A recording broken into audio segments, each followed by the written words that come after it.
നിരന്തരം അതിർത്തി പ്രദേശങ്ങളിലൂടെ നുഴഞ്ഞു കയറുന്നവരുടെ എണ്ണം ഇപ്പോൾ ഗണ്യമായി തന്നെ വർദ്ധിക്കുകയാണ്. ഇതോടുകൂടി ഇപ്പോൾ ഇന്ത്യൻ സൈന്യം പല വഴികളും തേടുകയാണ് ഇതിനെ ചെറുക്കാനായി തന്നെ. ബംഗ്ലാദേശ് അതിർത്തിയിൽ ഇപ്പോൾ വേറിട്ടൊരു സുരക്ഷാ പരീക്ഷണത്തിന് ഒരുങ്ങുകയാണ് ഇന്ത്യ, അല്ലെങ്കിൽ ഇന്ത്യൻ സൈന്യം എന്ന ഒരു റിപ്പോർട്ടാണ് പുറത്തു വരുന്നത്. അതായത് ഇനി മുതൽ അവിടെ പാമ്പുകളെയും മുതലകളെയും അവിടെ വളർത്തുന്ന രീതി, ആ ഒരു രീതി എങ്ങനെയാണ് എന്നതിനെ കുറിച്ച് ചിന്തിച്ചുകൊണ്ടിരിക്കുകയാണ് ഇന്ത്യ. അതായത് ഈ ഒരു രീതിയിൽ നുഴഞ്ഞുകയറ്റം തടയാനുള്ള ശ്രമങ്ങളാണ് നടത്തുന്നത്.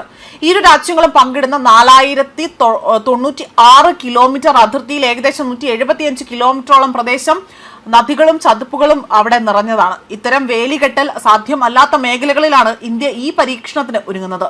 ഇത്തരം ദുർഘടമായ ഇടങ്ങളിൽ പരമ്പരാഗത രീതിയിലുള്ള നിരീക്ഷണം അവിടെ പ്രായോഗികമല്ലാത്തതിനാൽ തന്നെ പാമ്പുകളെയും മുതലകളെയും ജലാശയങ്ങളിൽ തുറന്നുവിടുന്നത് നുഴഞ്ഞുകയറ്റക്കാർക്ക് വലിയ ഭീഷണിയാകുമെന്നതാണ് സൈന്യം ഇപ്പോൾ വ്യക്തമാക്കുന്നത്. അതായത് ഈ ജലാശയങ്ങളിൽ ഇത്തരത്തിൽ പാമ്പുകളെയും മുതലകളെയും ഒക്കെ വളർത്തിക്കഴിഞ്ഞാൽ ഇത്തരത്തിൽ നുഴഞ്ഞുകയറ്റം ഏറെക്കുറെ തന്നെ തടയാൻ സാധിക്കുമെന്നും വ്യക്തമാവുന്നു. ഇത് സംബന്ധിച്ച് BSFൽ ഉന്നതതല ചർച്ചകൾ നടത്തിയതായി ദേശീയ മാധ്യമങ്ങൾ റിപ്പോർട്ട് ചെയ്യുന്നുണ്ട്. എന്നാൽ ഇതിലും വ്യക്തമായൊരു സ്ഥിരീകരണം ഇതുവരെയും പുറത്തു വന്നിട്ടില്ല.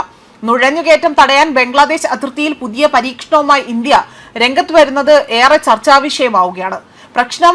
അതായത് ഈ വരുന്ന പ്രശ്നങ്ങൾ രൂക്ഷമായ അതിർത്തി പ്രദേശങ്ങളിൽ പാമ്പുകളും മുതലകളും കൊണ്ട് നുഴഞ്ഞുകയറ്റം തടയാൻ സാധിക്കുകയും ചെയ്യും. നിലവിൽ ഡ്രോണുകൾ, സെൻസറുകൾ, ക്യാമറകൾ, മറ്റ് ആധുനിക സുരക്ഷാ സംവിധാനങ്ങൾ എന്നിവ ഉൾപ്പെടെയുള്ള നൂതന സാങ്കേതിക വിദ്യ ഉപയോഗിച്ചുകൊണ്ടാണ് BSF ആകട്ടെ അതിർത്തിയിൽ നിരീക്ഷണം ശക്തമാക്കി തന്നെ കൊണ്ടുവരുന്നത്. എന്നിരുന്നാൽ പോലും ഈ നിർദ്ദേശം ആദ്യഘട്ടത്തിലാണ് എന്നും പറയുകയാണ്. അതേസമയം ഡ്രോണുകൾ, സെൻസറുകൾ ഇവയെല്ലാം ഉപയോഗിച്ചുകൊണ്ടുള്ള നൂതന സാങ്കേതിക വിദ്യകൾ ഇവിടെ നടപ്പിലാക്കിയിട്ടുണ്ടെങ്കിൽ പോലും ജലാശയത്തിലൂടെയുള്ള യാത്ര അത് എത്ര കണ്ടവർ നടത്തുന്നു എന്നതാണ് ഇവിടെ എടുത്തു പറയേണ്ടത്. ആയതിനാൽ തന്നെയാണ് ഇപ്പോൾ ഇത്തരത്തിൽ മുതലകളെയും പാമ്പുകളെയും അവിടെ വളർത്തുകയും ഈ ഒരു അതിർത്തി കടന്നുള്ള നുഴഞ്ഞുകയറ്റം തടയാനുള്ള ശ്രമങ്ങൾ നടത്തി വരുന്നത്.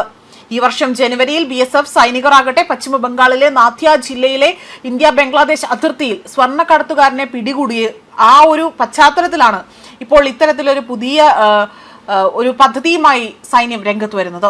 ഇത് 1 കോടി രൂപ വില മതിക്കുന്ന സ്വർണ്ണ ബിസ്ക്കറ്റുകളായിരുന്നു ഇവരിൽ നിന്ന് പിടിച്ചെടുത്തത്.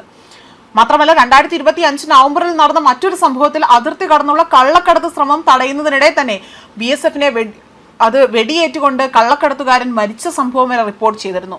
ഇതിനെല്ലാം ചെറുക്കാനായി തന്നെയാണ് ഇത്തരത്തിൽ പുതിയ പദ്ധതികൾ ആവിഷ്കരിക്കുന്നതിനായി തന്നെ ഇപ്പോൾ ഇന്ത്യ തയ്യാറെടുക്കുന്നത്. ന്യൂസ് ഡെസ്ക് കർമ്മ ന്യൂസ്.